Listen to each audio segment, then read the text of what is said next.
What's really going on between JYP Entertainment and Twice?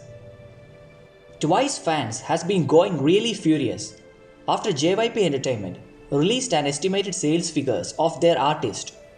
In the estimation, the Twice upcoming third full-length album are estimated to have a sales figure of around 450,000 copies, which made fans really furious as they undermined their top girl group sales figure. They also assumed that it will have a direct impact over their pre-orders and subsequent real sales.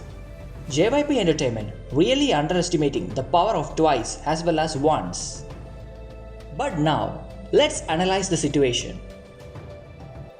Clearly it's an estimation and it does not need to be overlooked, but I think what they estimated is a real fact. The estimations are made according to the previous sales figures and records. As you are aware, Twice has been delivering products after products and hence their individual sales figures are less. Even Twice pre-order figures has been decreasing recently. The pre-orders are really essential as it depicts the anticipation for an artist and their products. But let me frankly say, Once are really not doing their part in the recent times. You may have your own excuses like Twice are delivering more products and we don't have money to buy it or support it. Then understand it. It has really impacted Twice sales figures.